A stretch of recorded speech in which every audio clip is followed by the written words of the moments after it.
serves as a space for engagement designed to equip young people to become effective leaders. They are actively contributing, creatively engaged, and determined in various fields. And now, this is Take the Lead.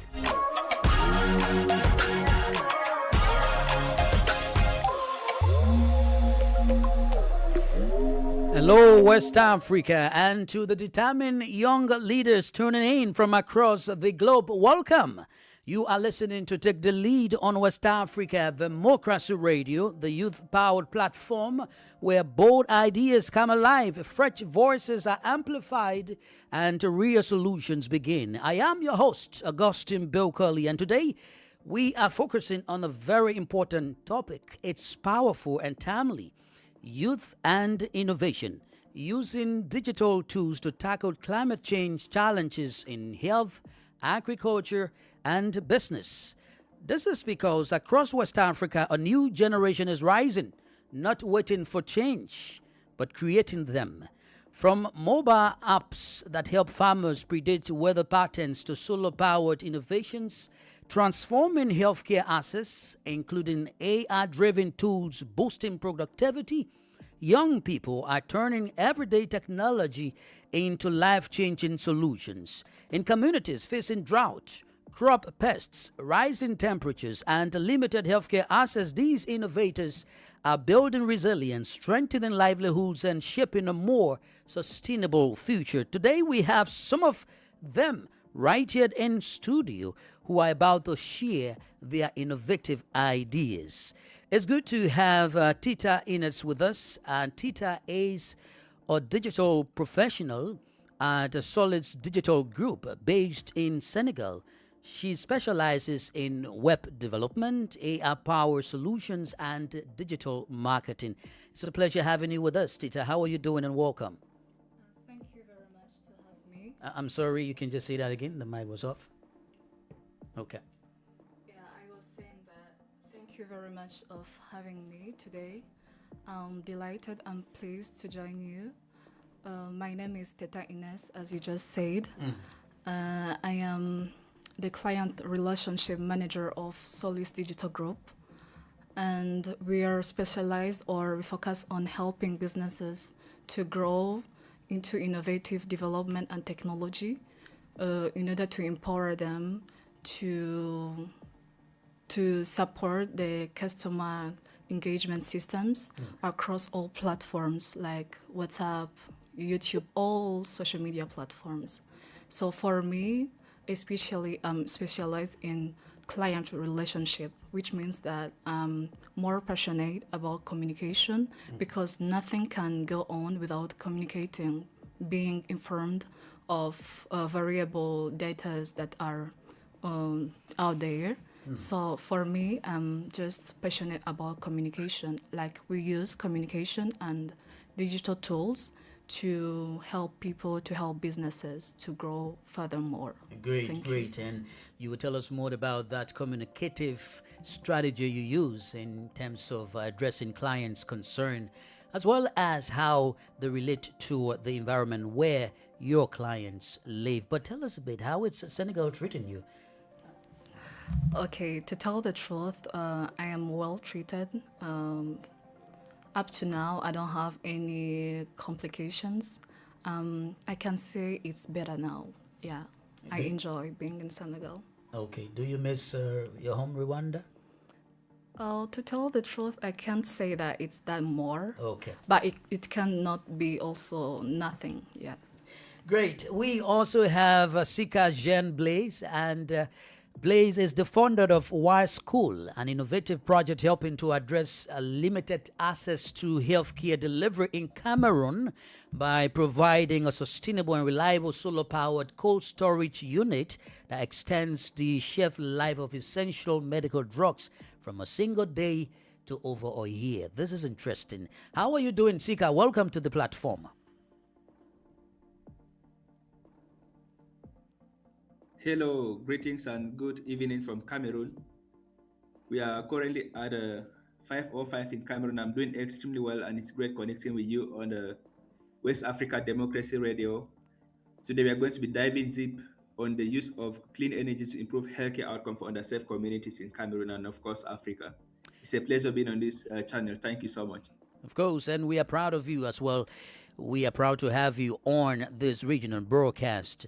We also have Marian Agbo, and Marian is the executive director of Anatsol. That is an initiative using digital tools to boost poultry farming in Nigeria through the integrated poultry management systems. It's called the ARPMS, or Solar Power IoT and AR solution tailored for small-scale farming. She will be telling us more. How are you doing, Marian? Welcome. Hello, good evening. Good evening. How are you doing? I'm doing fine, thank you. It's a pleasure to be here today. I'm so honored. Great, great. And we are also honored to have you. How was Nigeria, by the way? Yeah, Nigeria is cool. All right, I can tell from your voice. Welcome. So, as well as you, our valuable listeners and amazing viewers, please share your opinions with us, as these young people will also be doing same. Together, we'll have a wonderful discussion. But before engaging these young leaders, let's quickly take you to Mali, where young entrepreneurs are turning to technology as the country faces climate challenges, declining yields, and the high cost of agricultural inputs. Drones are now flying over some fields to help farmers produce better with fewer losses. And this innovation promises to increase agricultural productivity in the Sahelan state. WADR's Imo Edit tells us more in this report. These drones are not used for filming but for analysis. They fly over fields to collect precise data on soil conditions, moisture levels, crop health, and the presence of diseases. Nous avons deux modèles de drones. Le premier qui est là, il est équipé de caméras multispectrales. We have two drone models. The first one here is equipped with multispectral cameras, which allow it to detect diseased areas in the field, as well as areas with fertilizer problems or water shortages. After conducting a phytosanitary diagnosis of the field, we proceed with the treatment. For this treatment, we have a second drone called the sprayer drone, which is equipped with tanks and can spray 10 hectares in 1 hour. It can spray pesticides, insecticides, and herbicides. 10 hectares en 1 heure de temps. Alors, il peut pulvériser les pesticides, les insecticides ou bien les herbicides. According to the project's initiator, pressure farming not only increases yields, but also protects the environment by limiting the excessive use of chemicals. D'abord, dans un premier temps, nous allons procéder à des prises d'images. First, we'll take images using drones equipped with multispectral cameras. After the images are captured, we use specialized software to analyze them.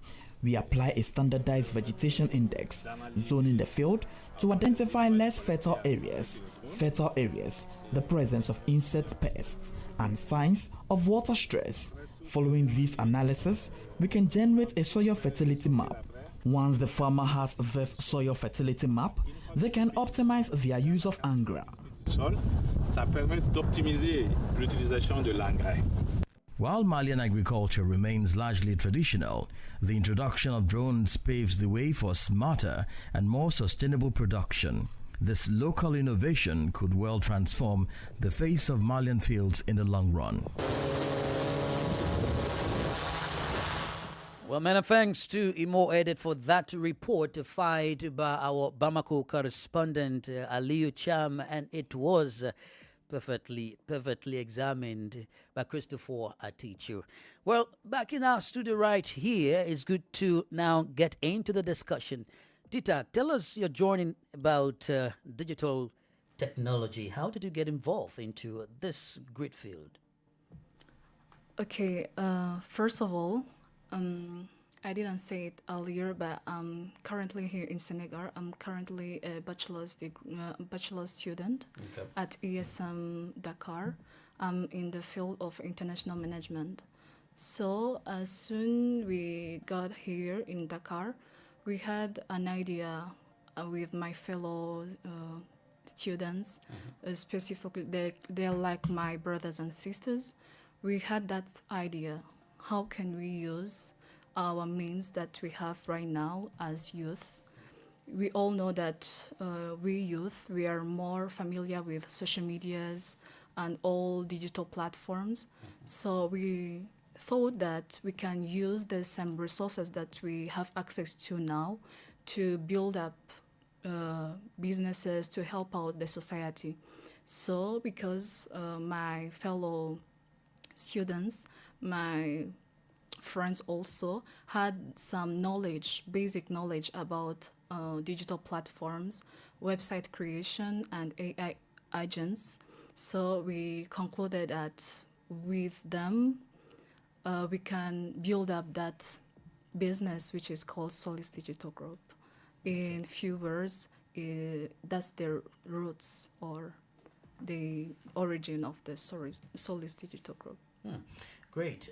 There are more to talk about the Solis Digital Group. We'll come back to that. But let's also hear from Sika Jean Blaise, who is into this wise schooling. And it's interesting to know you are cooling wisely. But tell us more. Sika, welcome again. How did you identify, in the first place, the health challenges in especially Cameroon, but specifically a community? You know that name, I said, A2 Ebe community. Tell us, how did you identify the health challenges in that community? Yeah, thank you so much again for this opportunity. Etukebe community is where I grew up as a young displaced person in Cameroon. As most of us know, Cameroon have experienced a surge in conflict known as the Anglophone crisis since 2016. And this crisis has led to massive displacement. So growing up in this community, I witnessed how limited access to electricity restricted the ability of healthcare providers to provide vital medications to patients. And the most significant challenge I faced as an IDP youth was when my mom had an accident, and we took my mom to the hospital, and the hospital was out of vital medications due to power outages. Wow. We had to travel several miles to get medication to save my mom's life. And when we came, we bought medications from a different hospital to come and save her life. And when we brought the medications, they started the surgery on her. And when they started the surgery, there were still consistent power outages. And I asked myself, so because of this reason, a lot of people die in my community, and some you don't even get to get those medications on time. So I said, what if I come up with a solution that is going to enable local healthcare providers to save medications, and they're available every time they're needed, and they never go out of electricity when they're carrying out surgeries. So that's the reason why I came up with Y School, which we now extend the shelf life of temperature-sensitive medications and provide a telemedicine platform to that is remote consultations and follow-up. So that's just a little story behind Y School, and we'll be going deep on how it works and more about it in the subsequent discussions. Thank you so much again for the question. Indeed. My sincere condolence to you for that. I mean, it's really a triggering story to hear from you. But I will stick with you for a bit before going to Miriam. As a result of this situation, just explain now how you began the process of getting into this DYS Foundation following the situation involving your late mother. How did you start the whole process? Oh, thank you so much. Yeah, I've always told a lot of young entrepreneurs that the greatest achievement you can have, the greatest asset you can have as an entrepreneur is not being knowledgeable, it's not knowing how to do everything all alone. The most fundamental aspect is knowing how to work with people. Because if you can do the things, you don't even need people to work with them. But if you can work with people, that's the greatest asset you have.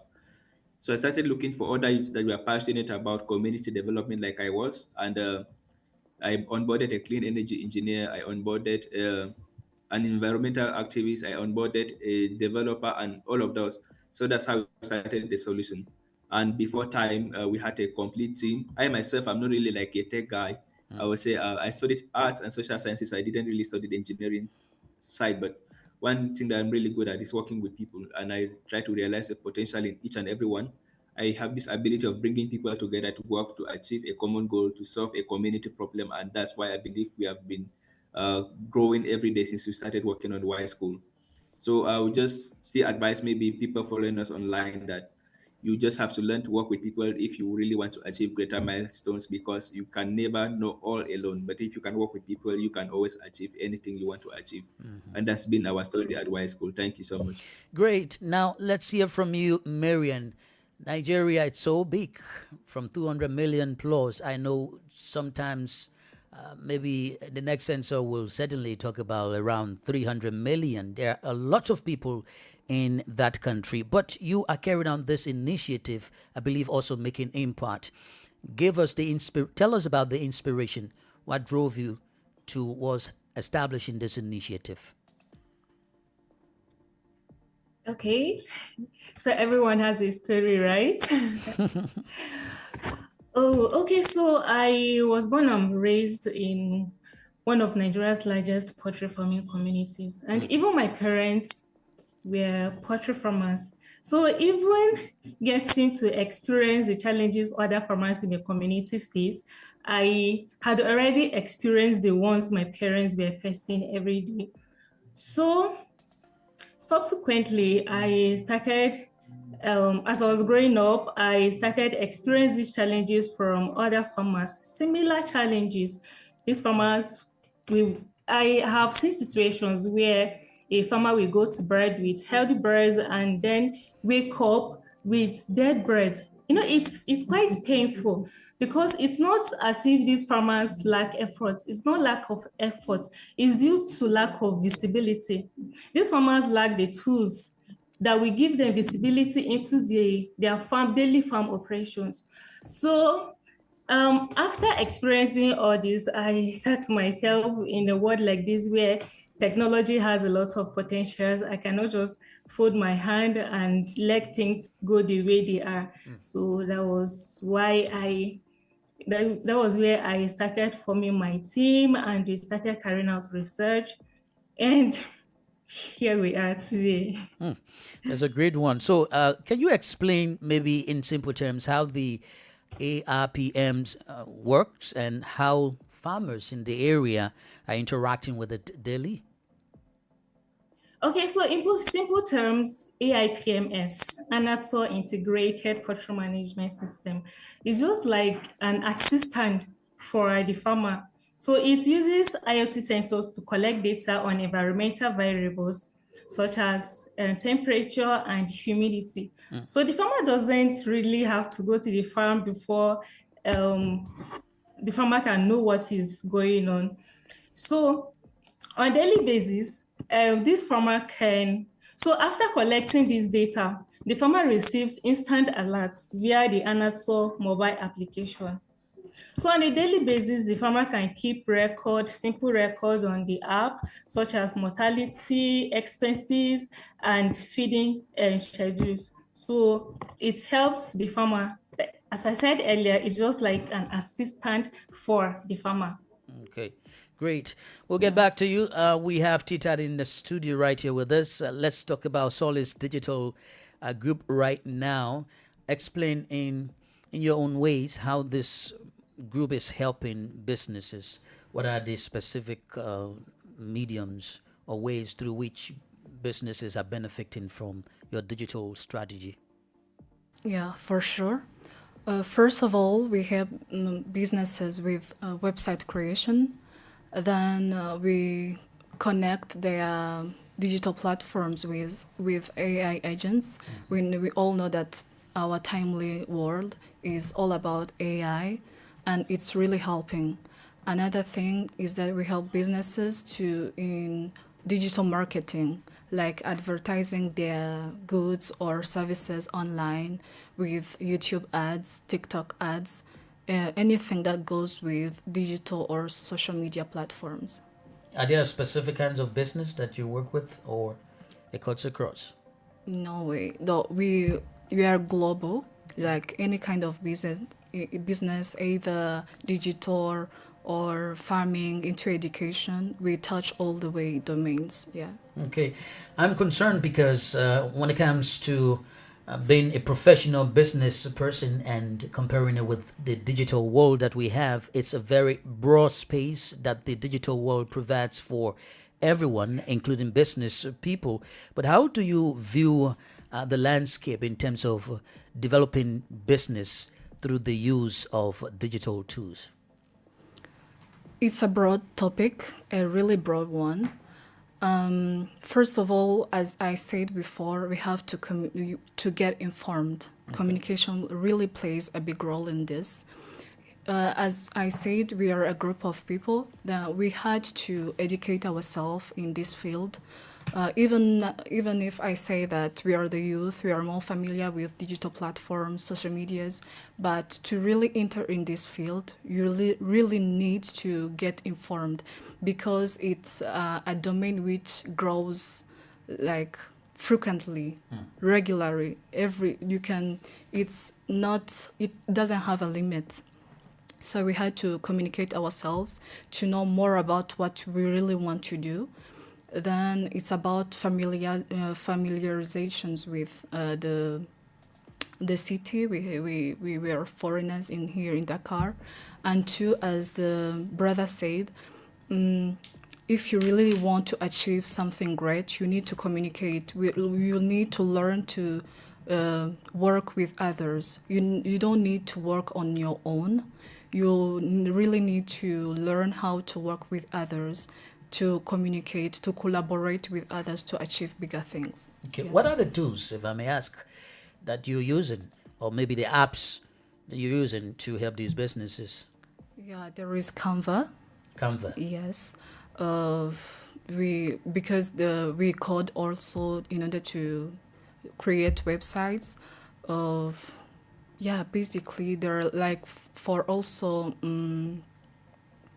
creating these ads on YouTube, TikTok, all of that. Yeah. So the ad is for Canva? Yeah, Canva. It really helps.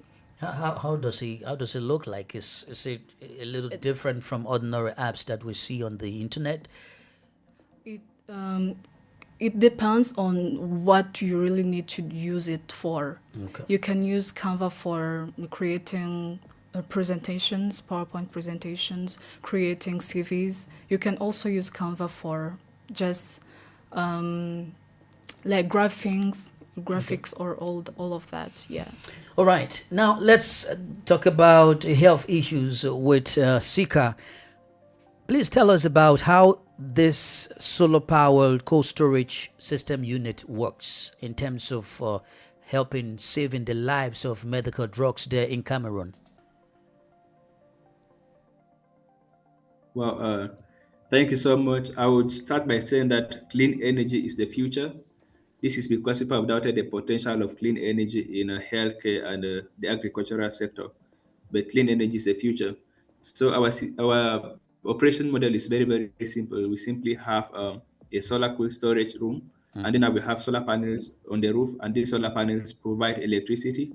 That's a 5 kilowatt system, and this electricity powers the cooling system, and the cooling system cools the medications. And then we now have an IoT system that is sensors that monitors humidities, energy consumption, and changes in temperature. And this helps like local healthcare providers to reduce medication spoilage by 99% because there's like real data-driven insights from the cold storage unit, and also save up to about 80% in energy cost.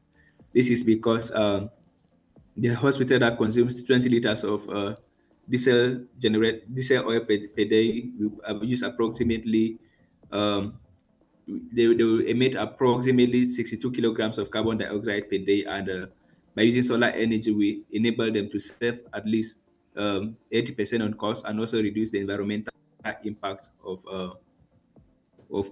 diesel oil. So our operation model is very, very simple. We have a solar energy system that provides reliable and affordable energy for healthcare providers that enable them to power up cool storage units that store essential medications. As we know, temperature-sensitive medications such as insulins, antibiotics, and vaccines require strict refrigeration of 2 to 8 degrees Celsius to maintain their potency. And when these medications are exposed to higher or lower temperatures, they get bad and become very, very harmful to patients, leading to increased healthcare costs and high mortality rates. And some statistics and data from World Health Organization reveal that 50% of vaccines get bad every year, partly due to lack of temperature control, and this is a concerning issue. And in Cameroon here, approximately 9,000 communities out of 18,000 do not have access to electricity, according to data from the Cameroon Ministry of Energy. Unlimited access to electricity is a very, very bad thing in healthcare delivery, because when there's no electricity, there cannot be quality healthcare. And this leads to high mortality rates in our Cameroon community and in Africa. So by providing affordable energy that is reliable and cost-effective for rural healthcare providers, we enable them to save costs on energy, improve health outcome for rural communities, and also reduce the environmental impact of diesel generators which they use, which are not sustainable.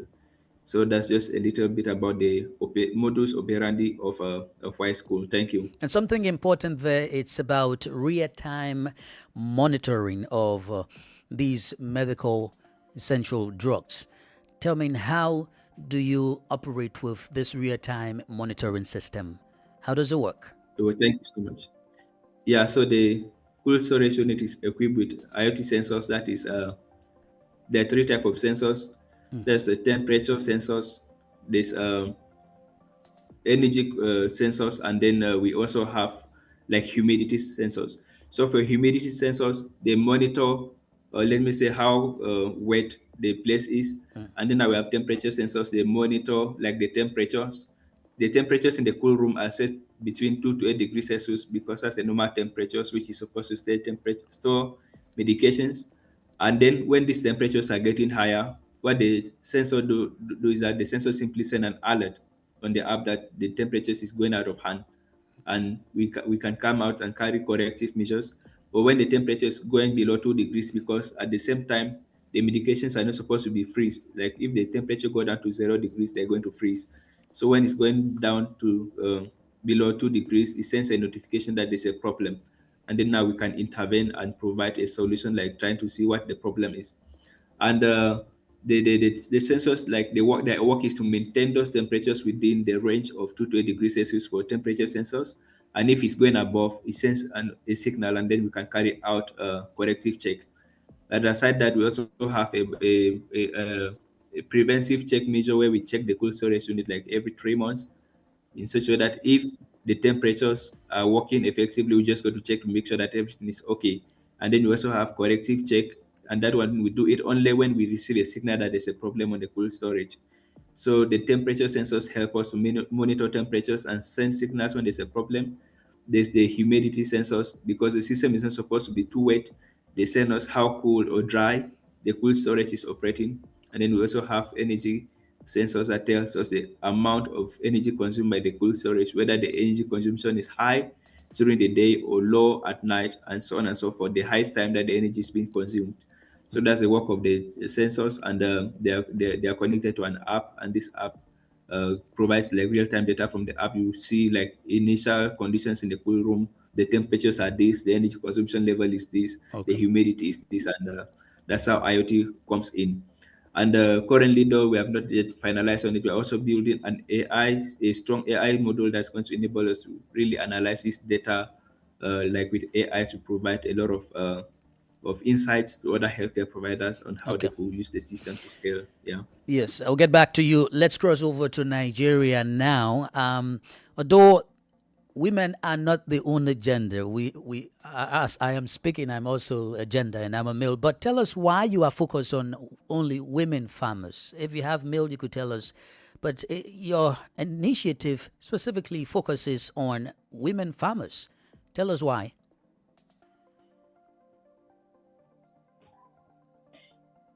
We are not specifically focused on women farmers, but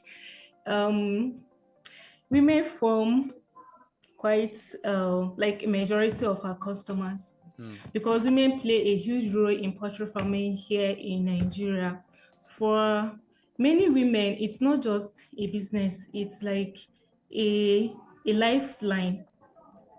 So if you come to Nigeria and you carry out a research, you'll see that up to 60 to 70% of poultry farmers here in Nigeria are women. So that is why our focus is more on women, but it's women and youth. It's women and youth. So, and these women, they lack access to training, modern technology, and like they are underserved. So that is why we focus on these women, because when women succeed, it's not just about improving productivity of their farms, but we are helping to strengthen livelihoods and also improve income stability. Because for most farmers, if you look around, many families, women are, I'm not saying women are the head, but here in Nigeria, agriculture is a major sector. So, and women are the ones in farming, and they are the ones providing for these families. That's interesting. So, what are the men doing? I'm just I'm pulling a saying leg a bit. the farming families. Okay, that's right. Yeah, the farming families. It's interesting. But let's talk about the transparency in getting these women farmers. How do you get to work with them in terms of identifying a specific group or an individual? Do you carry out a selection? Do they apply to you, or you just see the need and you go and ask them that you want to help them? Okay, so we don't go to them directly because it's difficult to get to some of these farmers, because a lot of them are cautious these days due to insecurity that we're experiencing everywhere. So we work with community cooperatives and agricultural groups in their communities. So through them, they help us to identify who need these solutions, who are facing these problems most, and who need these solutions. So through these community cooperatives and also agricultural networks, we get in contact with these women poultry farmers. And the criteria is based on farm activity and also willingness to adapt the system and to also use it properly. Okay, that's great. Now back here to Tita. Digital tools are often seen as drivers of economic growth as well, but how can they also help address climate change challenges from your perspective? Yeah, they really help. They really help, especially for the youth who are really playing a big role in this. First of all, there is creating apps which helps farmers to predict the weather conditions. You know that farmers depend on a stable weather. Another thing is youth are more good placed to offer and provide training sessions to farmers who are not really familiar with what's going on. They may be really good at farming, but as we said, the world is really advancing. So there is, first of all, creating the startups, applications, weather forecast startups to help farmers to predict the weather, to know when to plant, when to harvest, all of those methods, yeah. It's your organization, the Solid Group, working on issues that address climate change challenges through digital tools that you're using, or you already have such a project that helps address challenges when it comes to climate change specifically? Okay, to tell the truth, we have thought about that, and we are not entirely in that for now, but we really thought about that because climate change is a really, really developing aspect of this world right now.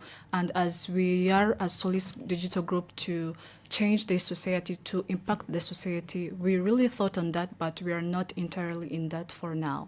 Okay, that's great. Well, you are already interacting with young innovators. Does that motivate you to fast track your dream or plans of having this tool? For sure. I'm just hearing all of that. Thank you. Well, you are listening to Take the Lead, your finest youth platform that sets the agenda for current discussions about young people within the West African sub-region and beyond. We have some young professionals With us, they are innovators. We're discussing innovation and the young people using digital tools to address challenges within the climate. It could be health, it could be agriculture, it could be business. We are live on YouTube and Facebook at WADR English, worldwide at WADR.org. Please join us and let's have a wonderful time together. Hey people, my name is Mello, Afrobeat singer from Guinea, and I love listening to the program Take the Lead on West Africa Democracy Radio. Hello, my name is Fatou Bintou Asuke. I'm the CEO of African Start Shop, and I love listening to your program Take the Lead on West Africa Democracy Radio. And of course, that's your dialing girl. This is West Africa Democracy Radio. We are back. Let's go to Cameroon. I'm aware that through your initiative, that's you, Sika, the project claims to reduce medication spoilage by 99% and cut energy costs by 80%. So what impact does this have on the local health centers and patients in the Igbe community where you work? Thank you so much. I like the way you call the communities. It's really awesome. Yeah. So the impact of the solution on local healthcare providers, it comes in 2 ways. First and foremost, I will look at it at the level of cost. It enables local healthcare providers to save costs. This is because we use solar energy compared to diesel generators. And solar energy, though the cost of putting up one is very, very expensive initially, but in the long term, you see that you will have saved cost approximately 8% by using solar energy compared to diesel generators. Because for diesel generators, you have to buy fossil fuel every day to power the generator. But for the solar energy system, well, once you install it once and for all. And that enables you to save a lot of costs.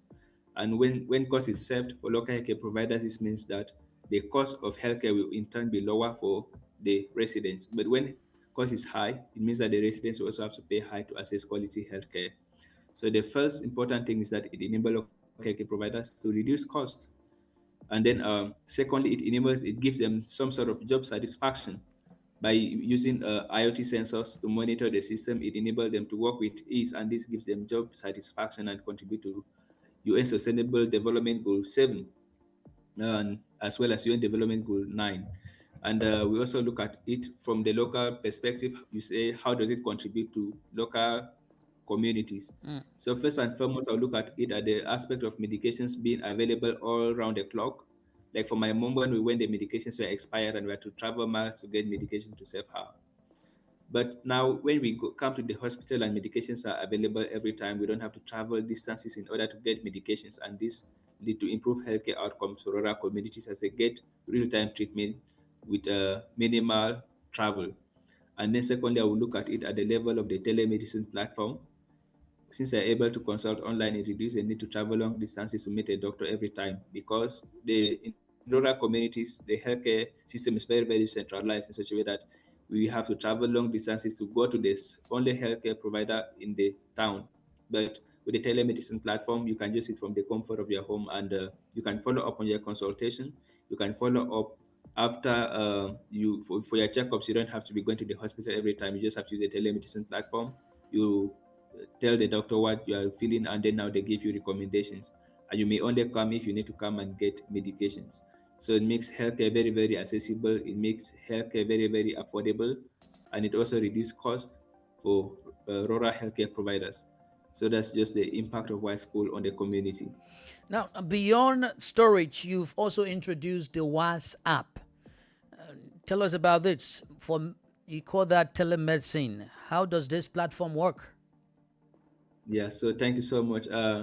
WISE app is complementing Y-School to provide telemedicine solutions. Telemedicine solution is simply accessing quality healthcare from the comfort of your home without having to travel miles in order to get quality healthcare. So it enables local citizens to carry out remote consultations. Like you may have a problem, maybe you are barely, you just have to book an appointment with a doctor, and then you meet with a doctor online at the Seminole Hospital. Seminole Hospital is at the pilot community where we are running our solution. So you meet with a doctor, And once you meet with the doctor can tell you that this is because of this and that is because of that. And if it needs like physical contact, then the doctor will book an appointment with you and you are coming, knowing that you are going to be attended to immediately. But now, if you just leave and you're going to the hospital without knowing if the doctor is available or not, you might go and then you have to wait a longer period of time before they call a doctor to come and meet you. And maybe while waiting, something bad might happen, which we don't like to talk about. But now, if you are having like with the telemedicine platform, you book an appointment. By the time you're going, the doctor is already even waiting for you. Okay. And if it's something minor, the doctor just give you recommendations and you take care of that at home. So this makes healthcare very, very accessible for communities that are underserved. And this is contributing to Sustainable Development Goal 10 and 11. That is sustainable communities and reducing the gap, like reducing developmental gaps. So I think Y School is just a very, very comprehensive solution that has a one-stop cold storage for medications and then telemedicine platform for quality healthcare consultations. Thank you. Great. For you, Miriam, tell us about the impact so far that this initiative of yours is having on poultry farming in Nigeria. Okay, so our solution is helping farmers to reduce bird losses. So instead of relying on guesswork and discovering issues late, our system is giving farmers real visibility into their farm operations, and they receive alerts when something is wrong and they act quickly. And we have, it's not just about that, we have AI on the app that helps the farmers interpret data. So when they receive an alert and they don't know what to do, the AI helps them to guide them on what to do. So by doing the right thing at the right time, this is helping to reduce bird mortality. Now, great. You want to say something else? Yes. So, and a lot of farmers have also reported that they have more confidence in their farm operations, because why using the system, they don't need to wake up at night multiple times to check the condition of their birds. Everything, they are seeing everything in real time. So it's giving them is like peace of mind and confidence, more confidence in their farm operations. And also with the use of solar extensions, it's helping them to reduce the reliance on diesel generators and fuel. Imagine now that fuel is so expensive in Nigeria and a farmer is using fuel to run most of the farm activities. How much would the farmer be spending in a day? So this is helping farmers to save cost. Great. Yes, I know you will say more about that, but let's focus on challenges quickly. Are you experiencing challenges with your work, and what are they, if you are? Of course, I am. The first challenge is adoption, because these farmers are already used to the traditional farming techniques. So getting them to adopt a solution that uses modern technologies is quite challenging. Okay. So we are trying to overcome that by organizing training for these farmers. During these training sessions, we educate them on how to use modern technologies, solutions, and also how to interpret data. And trust is also important. So we leverage farm demonstrations to let farmers experience firsthand the impact of these solutions, like how the solution work. And we also use early adopters to help us tell these farmers that the solution actually works. And another challenge is infrastructure, such as network and electricity reliability. And that is why in the network aspect, we designed the system to use GSM network to work. And in the aspect of unreliable electricity, we are using solar energy to support that. Great. Let's also hear from Tita in terms of challenges. Why providing digital solutions to business people What are the challenges that you encounter? First of all, language barrier. For us, Rwandans, we are bilingual. Rwanda is a bilingual country, but the new generation is more adaptable into English. And here we are in Senegal. It's a francophone country. But because for me, I mastered the all two languages, either French and English, and that's why I'm really in client relationship manager.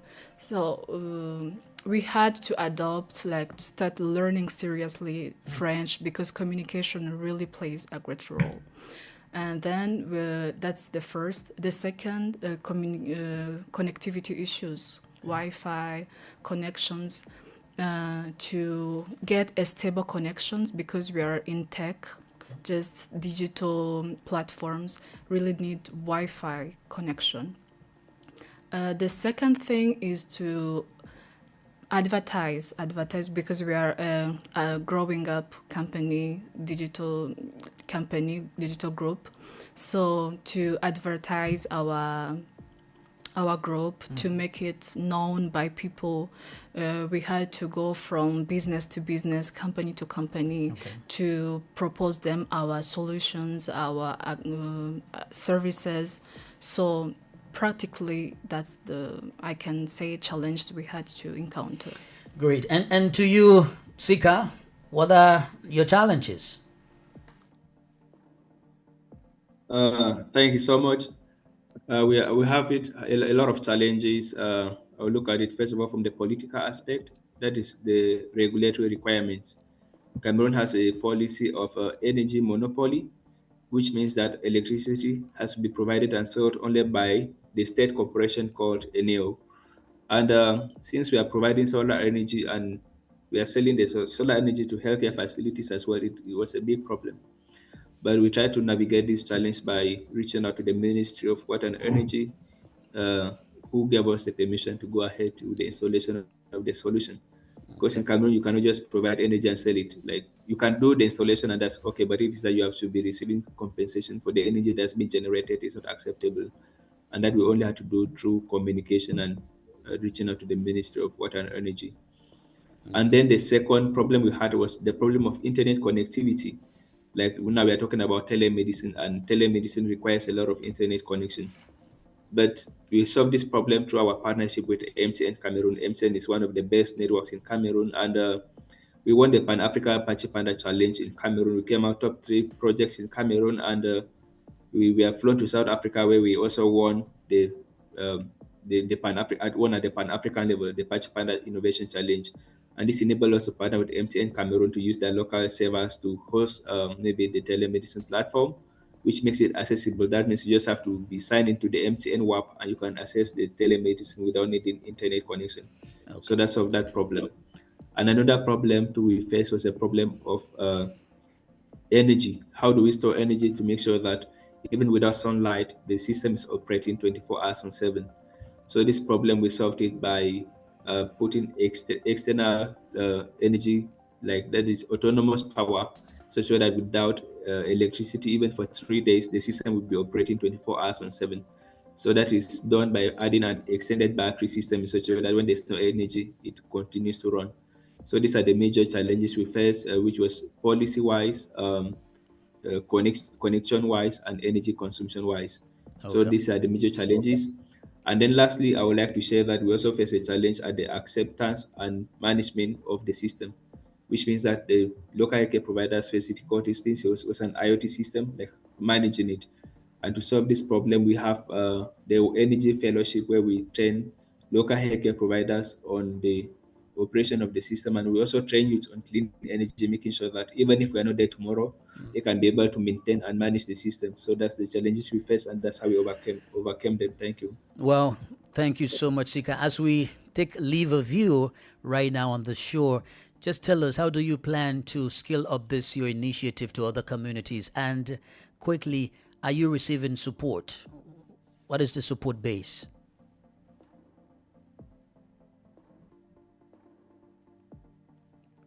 Are you getting us, Sika? Oh, yeah, I'm getting you 10 on 10. Yeah, so our scalability plan works with the cool storage unit extending to 10 communities in Cameroon by 2027, and then also making the telemedicine to be very, very robust and accessible to all regions of Cameroon. So for now, we have a lot of people we are working with. The first is Youth for Climate, who recommended us to participate in this prestigious program, and we're so grateful for the opportunity, of course. And secondly, we have MTN Cameroon, the biggest telecommunications company in Cameroon, that is providing us a lot of mentorship since we won the Pan-Africa Participant Challenge. And we also have partnership with local healthcare providers that are requesting currently for the solution, but the biggest problem is that they request the solution, but to adopt it, afford it, is difficult. So we are also partnering with international organizations to make the solution more affordable for local healthcare providers. Okay. So for climate is providing us with technical support, providing us with financial support to make the system very, very robust at our pilot community in Etukebe. Okay. And then MTN is providing us with an acceleration program that is enabling us to take the product to market, like not only install it in one community, but make the product big, like a marketable solution that's going to be adopted nationwide. Okay. So these are our major partners, MTN Cameroon and Youth for Climate. And we also got a recognition this year as Young Africa Talent of the Year 2025. We emerged as the most innovative project in the whole of Africa, where we received the Young Talent of the Year award in Milan, Italy. That was in December 2025. Thank you. This award came from... Congratulations to you. So yeah. Thank you so much. We'll keep in touch with you. Please, we'll keep in touch with you for more interactions on the shore. Let's hear from Miriam now. As we take leave of you, what are your final words to young people who are into or maybe dreaming about doing poultry farming through the use of digital tools? My final word to every youth out there thinking of venturing into poultry farming or using digital tools to address the challenges of climate change is that it comes with quite a lot of challenges, but just have to be consistent and believe in yourself, believe in what you can do. And technology has a lot of potentials. Technology has a lot to offer. So just leverage technology in whatever you're trying to do, whatever problem you're trying to solve, leverage technology and the outcome will be great. So indeed, just keep pushing and you will love what the outcome will be. Thank you. Thank you, Marian, for being a part of the program today. We'll keep in touch with you. Thank you so much. And to you, Tita, thanks for coming. It's been a pleasure, an amazing time with you. We will continue interacting with you. We'll have you back in the studio for another interesting discussion. Thanks for coming today. Thank you too. Anything you want to tell the young people? Yeah, of course, is in relation with what they just said. Keep your confidence, never give up. Don't matter of what people say or what the society tells you. Just keep focused on your purpose in life. Great, you heard that from Tita. Well, listeners and viewers, this is where we shut the doors on this edition of Take the Lead on West Africa, Democracy Radio, broadcasting all the way from Dakar, Senegal. We are grateful for having you with us today. Join us next Friday for another episode. Remember to take the lead in shaping the discourse for the betterment of young people in Africa. My name is Augustine Bilkali. I talk to you another time.